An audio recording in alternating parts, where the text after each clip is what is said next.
بسم اللہ الرحمن الرحیم وبہ استعین۔ محترم ناظرین کرام، نبی پاک صلی اللہ علیہ وسلم کے حلیہ مبارک کے متعلق چند اور روایتیں پیش خدمت ہیں۔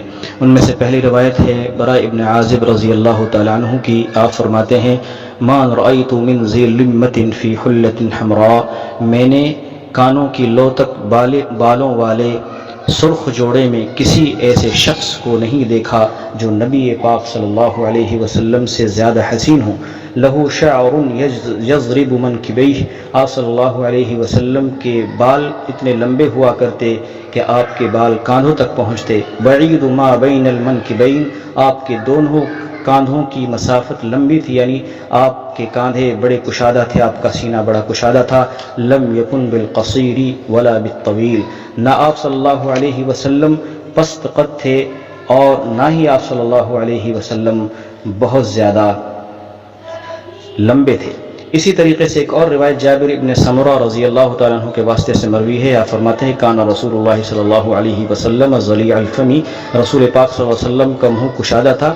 اشکل العین، آپ کی آنکھوں میں ذرا ہلکی سی سرخی تھی۔ منحوس العاقبی، آپ صلی اللہ علیہ وسلم کی پشت مبارک ہلکی تھی، خفیف تھی۔ اسی طریقے سے ایک اور روایت جابر ابن سمرہ ہی کے واسطے سے مروی ہے، کہتے ہیں رأیت رسول اللہ صلی اللہ علیہ وسلم فی لیلۃ اضحیان، میں نے رسول پاک صلی اللہ علیہ وسلم کو ایک چاندنی رات میں دیکھا۔ آپ صلی اللہ علیہ وسلم سرخ جوڑا زیبتن فرمائے ہوئے تھے۔ میں کبھی آپ کو دیکھتا، کبھی چاند کو دیکھتا۔ فلہوا عندی احسن من القمر، تو میں جب موازنہ کرتا تو دیکھتا کہ آپ صلی اللہ علیہ وسلم چاند سے بھی حسین ہیں۔ اسی طریقے سے ایک شخص نے ایک مرتبہ براء ابن عازب رضی اللہ تعالیٰ عنہ سے پوچھا اکان وجہ رسول اللہ مثل السیف، کیا رسول پاک صلی اللہ علیہ وسلم کا چہرہ تلوار کی طرح چمکدار تھا؟ تو آپ نے فرمایا نہیں، بلکہ چاند کی طرح حسین اور خوبصورت تھا۔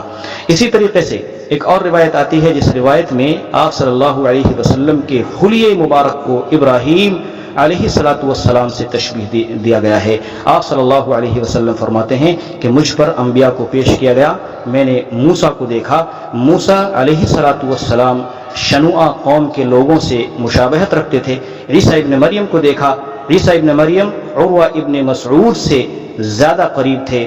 میں نے ابراہیم کو دیکھا تو مجھے لگا کہ ابراہیم مجھ سے بہت زیادہ مشابہت رکھتے ہیں یا میں آپ سے بہت زیادہ مشابہت رکھتا ہوں۔ وَرَأَيْتُ جِبْرِيلَ فَإِذَا أَقْرَبُ مَنْ رَأَيْتُ بِهِ شَبَهًا لِحْيَتُهُ، اور اسی طریقے سے میں نے دیکھا جبریل علیہ السلام کو تو جبریل علیہ السلام دحیہ الکلبی نامی صحابی سے مشابہت رکھتے تھے۔ اسی طریقے سے ایک اور روایت آپ صلی اللہ علیہ وسلم کے حلیہ شریفہ کے تعلق سے ثابت ہے جو ابن عباس رضی اللہ تعالیٰ عنہ سے مروی ہے۔ ابن عباس رضی اللہ تعالیٰ عنہ فرماتے ہیں کان رسول اللہ صلی اللہ علیہ وسلم، آپ صلی اللہ علیہ وسلم کے آگے والے دو دانت سنیتین افلجا السنیتین، آپ کے دونوں دانتوں کے درمیان ذرا سا خلا تھا یا ذرا سی خلا تھی۔ اذا تکلم رؤیا کالنور، جب آپ صلی اللہ علیہ وسلم گفتگو کرتے تو ایسا لگتا کہ کالنور یخرج من بین ثنایاہ، آپ صلی اللہ علیہ وسلم کے ان دونوں دانتوں کے درمیان سے روشنی پھوٹ رہی ہے۔ یہ تھے ہمارے نبی صلی اللہ علیہ وسلم، جن کی طرح نہ کسی عورت نے کبھی کوئی حسین و جمیل انسان کو جنم دیا، جن کی طرح نہ کسی شخص کو حسین اور خوبصورت دیکھا گیا۔ حضرت حسان بن ثابت فرماتے ہیں کہ آپ صلی اللہ علیہ وسلم کو ہر عیب سے پاک پیدا کیا گیا تھا، اور ایسا لگتا ہے کہ اے محمد صلی اللہ علیہ وسلم آپ جس طرح سے چاہتے تھے اسی طریقے سے اللہ تبارک و تعالیٰ نے آپ کو پیدا فرمایا۔ اللہ رب العزت ہمیں اپنے نبی کے حسین اور خوبصورت چہرے کو قیامت کے روز دیکھنے کا شرف عطا فرمائے، آپ کی شفاعت مبارکہ سے ہم کو نوازے، اور قیامت کے روز آپ کے دست مبارک کو بوسہ دینے کی ہمیں توفیق اور اس کا موقع عنایت فرمائے۔ نبی پاک صلی اللہ علیہ وسلم کے حسن دیدار سے قیامت کے روز ہم کو محروم نہ فرمائے، آپ کی شفاعت مبارکہ سے ہم کو محروم نہ فرمائے۔ دنیا کے اندر ہم رہیں تو آپ صلی اللہ علیہ وسلم کے اخلاق اور آپ کی عادات کو اپناتے ہوئے زندہ رہیں، آمین۔ وصلی اللہ علیہ وعلی آلہ وصحبہ وسلم۔